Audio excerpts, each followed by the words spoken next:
Here we're creating a special frost-free microclimate for our subtropical food forest.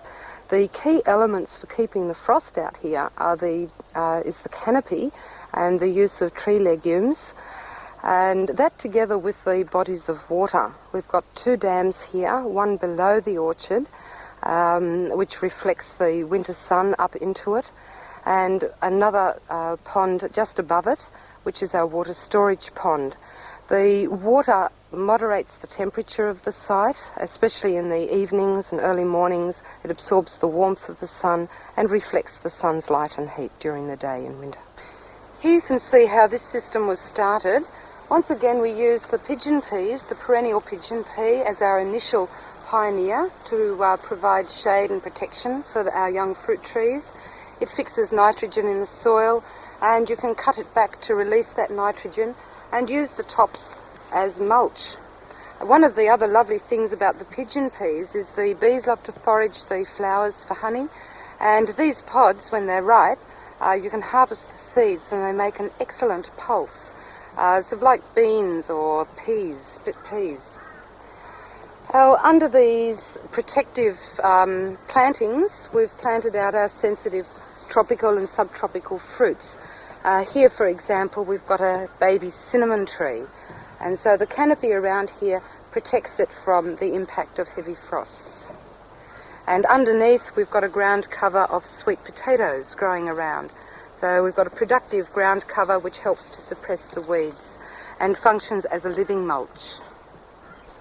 Most of the fruit trees from our subtropical and tropical areas are actually understory plants of the rainforests. So what we've done with this system here, we've actually mimicked or simulated the strata of the rainforest. As you know, the rainforest has plants on many different levels. We call this stacking in permaculture. One of the first things that we planted here were the tree legumes, which are now starting to get up and give us a nice high canopy, like the Tipuanu tipu. And then as we move down through it, we find fruit trees on different levels. Here we've got our custard apple coming through. Understoring under it, we've got the Japoticaba, and then understoring under it, we've got coffee and Davidson plum, and then right down below that, we've got a ground crop of turmeric, which is now dying back for the dry season.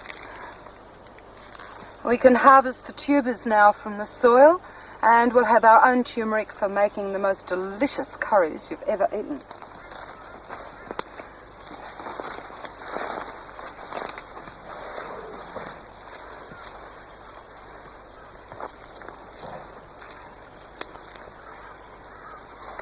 So here you can see the tubers. Looks a bit like ginger, doesn't it? And it's the same family, in fact. And this is where you get that lovely yellow turmeric spice from. In your Asian food, it's used fresh. And it's simply grated up fresh, and this will store for a long time, just like ginger will. For the dried powder, which is used in the Indian cooking, you boil the tuber up, and then you dry it and you grind it, and you can see the nice yellow colour in there. When we look at where and how our subtropical and tropical plants fruit, that'll tell us a lot about where they sit in the structure of the rainforest. Now here we've got a custard apple, and this, like many of our tropical and subtropical fruits under its own canopy. So we know that this is something that loves to fruit in the shade. So it's an understory plant. Whereas things like mangoes, they will flower and fruit on the edge of the plant. So they're actually a canopy or an edge species. So they won't want to grow underneath the canopy of the tree legumes like this one. Included in the understory, we've got actually a lot of spice plants that we can grow. This one here is cardamom.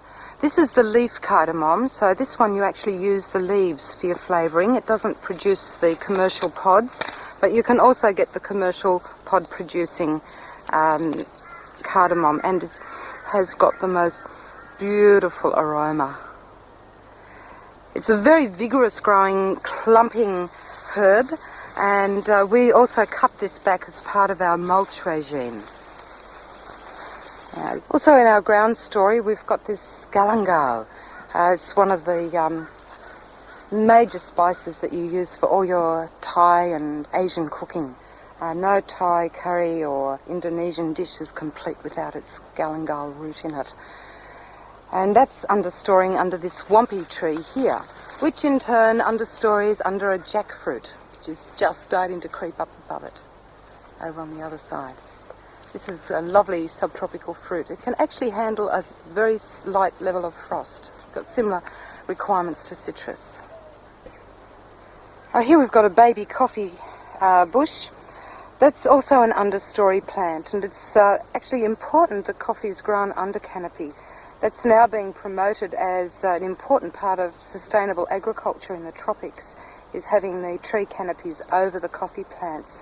So if you want to be 100% ecologically sound with your coffee drinking, you should be buying coffee that's grown under canopy, and preferably organically.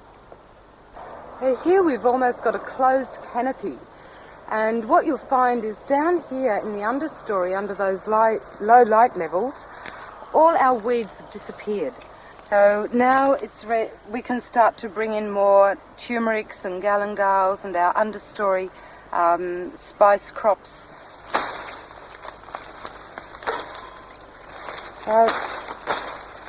With the tree legumes, whenever we cut them back, we're actually releasing nitrogen for the surrounding fruit trees, and it soon breaks down on the ground as mulch. So over here, these guys, we can simply harvest them out, and they are a great source of mulch.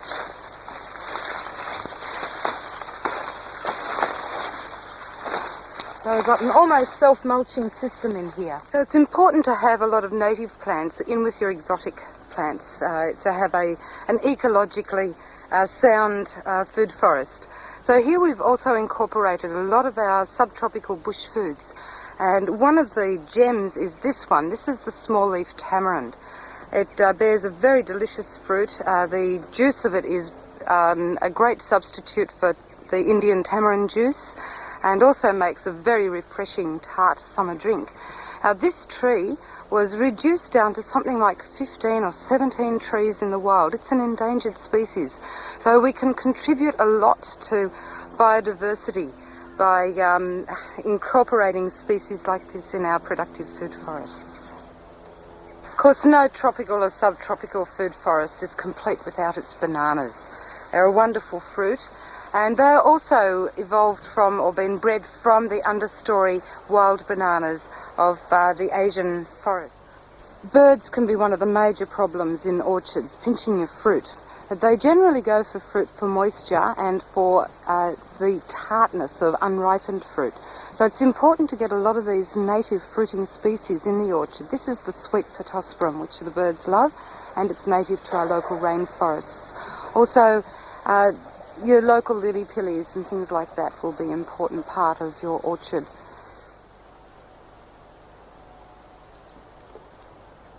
So here we've got a lovely canopy walk around our dam wall, where we can look right into the canopy of the trees, and we see the tree legumes starting to actually come up and branch out, shading the understory underneath.